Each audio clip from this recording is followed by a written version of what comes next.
Bonjour et bienvenue sur la page Facebook de l'Office de tourisme. Alors, on va partir dans le cadre des visites merveilleuses que vous connaissez, où chaque semaine il se passe quelque chose sur le territoire, où chaque semaine vous vivez un moment autour de l'imaginaire, autour de l'extraordinaire. Et nous allons nous arrêter sur un événement en particulier, peut-être l'élément fort de cette saison des visites merveilleuses, c'est le week-end qui va se produire les 5 et 6 mars à la Maison du Marais, donc à Saint-Martin-les-Tatinguèmes, au pied du centre-ville de Saint-Omer. Et on va vivre, en plus des balades qu'on connaît ici, les balades en bateau, mais avec un seul L, on va vivre une balade plutôt musicale, une balade acoustique autour d'un concept qui s'appelle les siestes. Et ce concept, surtout cette rencontre, on la doit également à une association qui vient de se créer sur notre territoire, avec qui on prend plaisir maintenant à travailler, puisqu'on a une folie sage ou une sage folie ensemble. Et cette association est représentée aujourd'hui par Laurent Prévost, qui est, on va dire, cofondateur de cette association et qui suit avec nous ces balades. Bonjour Laurent. Bonjour Julien. Bon, bienvenue dans ce petit Facebook. Est-ce Ça que... commence à être une habitude maintenant, on commence un petit peu à se... c'est vrai. On est des fidèles depuis notre rencontre et quasiment la création de la jolie scène donc, qui s'est montée, ça ne s'improvise pas, le jour de la fête de la musique. Et depuis les rencontres, parce que c'est aussi beaucoup des histoires de rencontres, nous ont permis donc du coup d'avancer déjà très très vite avec les premiers concerts qu'on a pu faire récemment avec les Facteurs Chevaux. On a pu ensemble accueillir dans cette belle église le duo de Fabien et Samy. On a donc quand même fait plus de 100 spectateurs, donc je pense que les gens ont déjà répondu présent, ce qui nous motive encore plus. La deuxième date récente, toujours dans l'esprit des rencontres et puis de mettre en avant ces beaux artistes. C'est aussi des histoires de copains, puisque la rencontre, déjà depuis une dizaine d'années avec JP Nataf, nous a permis de réaliser, là c'est tout frais, c'est tout récent, parce qu'on en ressort un petit peu de cette liesse et de cette euphorie ici à Esquelbec. Donc là, on était un tout petit peu plus loin. Voilà, et encore belle réussite sur la rencontre Nicolas Pogam et JP Nataf le week-end dernier à Esquelbec. Voilà. Super. Alors toi qui as l'oreille musicale, si tu t'as évoqué un petit peu Bastien l'Allemand, si tu devais le présenter un petit peu, parce que toi tu assistais aussi notamment aux siestes. Moi j'aime beaucoup l'addiction, j'aime beaucoup le verbe, j'aime beaucoup l'esprit et la musicalité qu'il y a chez Bastien. Et puis on retrouve effectivement aussi dans ses partenaires de jeu, je pense musicaux, des auteurs qui ont cette même ADN. Voilà. C'est une bonne présentation, Bastien? Oui, c'est très, très aimable, c'est très agréable le matin comme ça, je prends. Alors, on va plonger, Bastien, dans ce concept déjà des siestes, parce que c'est un concept original. Je ne pense pas qu'il y en ait eu sur notre secteur, sur le territoire. Je ne pense pas que tu sois venu jouer vraiment du côté de Saint-Omer. Je crois pas, non, pas encore, mais ça vient. Donc, ça va être une grande première. Et je crois également qu'on arrive en plus sur une date anniversaire, parce que ces siestes n'ont pas quelques mois. On arrive peut-être sur les 10 ans de ce concept. Même plus, là, on arrive sur les 11 ans, les 11 ans consommés. Puis je pense même qu'en juin prochain, on sera à 12 ans. Donc en fait, voilà. Mais ça fait 2 ans qu'on fête les 10 ans. Donc disons on aura toujours 10 ans, quoi. On a vécu un peu au ralenti. Oui, depuis 2 ans, on a un peu vécu au ralenti. Ouais. Oui, c'est vrai que c'est une aventure qui, au début, ne devait donner lieu qu'à une représentation, puis deux, trois. Et puis, je ne pensais pas que ça deviendrait une passion absolue, un grand collectif qui s'est offré d'année en année pour atteindre vraiment un immense collectif où je pense que 250, 300 artistes, auteurs, dessinateurs sont participés.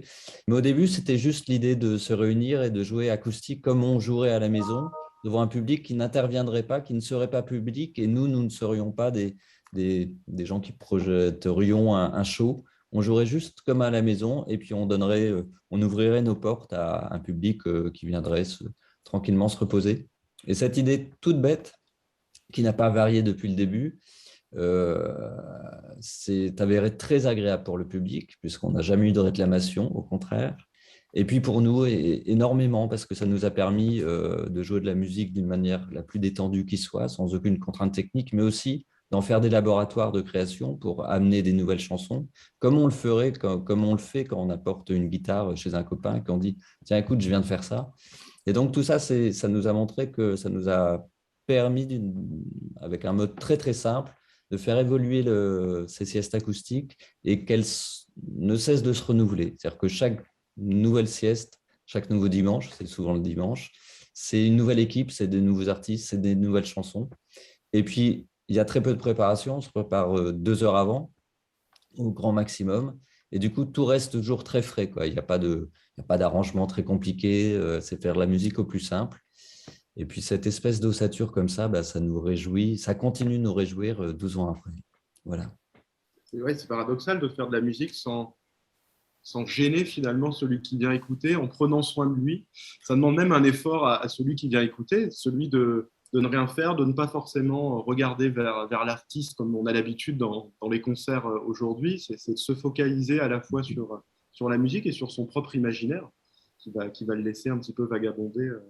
Ouais, je crois qu'il y a une grande liberté dans cet exercice, et pour nous, mais aussi pour le public. C'est-à-dire que le public, beaucoup viennent regarder et écouter des musiciens, comme dans un concert classique. D'autres tentent l'expérience de fermer les yeux et de voir comment la musique peut s'insinuer derrière ses yeux fermés, derrière ses volets, et quelquefois s'endormir. Alors, s'endormir un peu, s'endormir beaucoup, aller jusqu'à ronfler profondément. Et nous savons, nous, que la musique, elle va tenir un rôle dans ce moment, qui est le moment du public, qui ne sera pas interrompu par des applaudissements. Et ça, c'est une des choses hyper importantes, je crois, dans les siestes, c'est qu'il n'y a plus ces choses qu'on aime par ailleurs, hein, quand on fait des concerts amplifiés, des concerts et des applaudissements, c'est un dialogue qui s'instaure avec une salle. Mais là, on l'abolit et tout d'un coup, ça permet aussi d'avoir une musique qui peut voir se chevaucher des répertoires, des chansons des uns avec des chansons des autres. Et pour peu qu'on soit un peu endormi, on peut s'y perdre. Et c'est cette errance-là qui me semble à moi merveilleuse en tant que faiseur, mais aussi pour le public. Je pense que c'est des expériences intéressantes, renouvelables et non quantifiables. C'est un espace-temps unique qui se crée. D'ailleurs, je pense que c'est le son de la cloche qui lance. Voilà, qui lance et qui va clore à la fin. Ouais. Et donc, les gens qui assistent, c'est vrai, pour en avoir eu aussi des témoignages, à un moment, ne savent plus forcément qui chante. C'est ce mélange que vous proposez qui va créer ce que je disais tout à l'heure, hein, cette ambiance unique. Je pense qu'il n'y a aucune sieste acoustique qui ressemble à une autre sieste. Exactement, c'est ça. Et puis, il y a à chaque fois un instrumentarium différent, puisque chacun vient avec ses instruments. Ça peut être des guitares électriques réglées au niveau des guitares acoustiques, ça peut être un piano électrique, ça peut être un piano acoustique, ça peut être des percussions, ça peut être plein de choses. Et pour peu qu'on ferme les yeux, c'est vrai qu'on des fois, à un moment donné, on ne va plus savoir d'où ça vient. Et puis, il y a cette chose que, comme la musique n'est pas diffusée par des enceintes, elle ne vient pas de 2 endroits. Elle vient intégralement de partout dans la pièce. Et ça change beaucoup de choses dans notre écoute. On a tous fait l'expérience d'écouter un musicien au plus près de lui.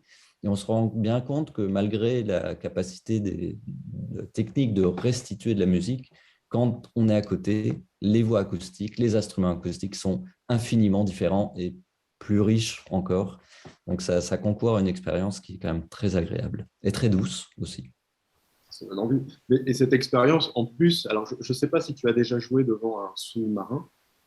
Non, mais alors là, c'est vraiment… Alors, ce qui est génial avec les siestes acoustiques, c'est qu'elles m'ont permis de jouer dans des endroits qui n'étaient pas dévoués à la diffusion musicale, pas forcément.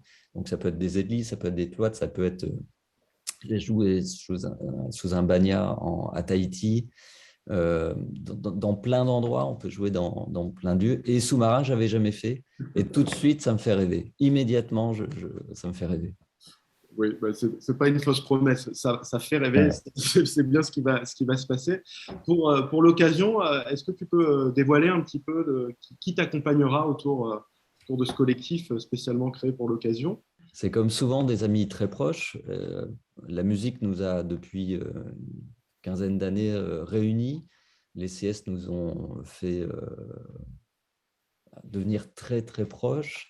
Et donc, il y a aussi des gens avec qui je fais mes propres albums. Donc là, on est vraiment au sommet de la proximité. Donc, c'est David Babin, Babix, dont j'adore le travail et qui en sieste développe des choses très intimes, très profondes. Il a une voix magistrale, quoi, magistrale. Hein.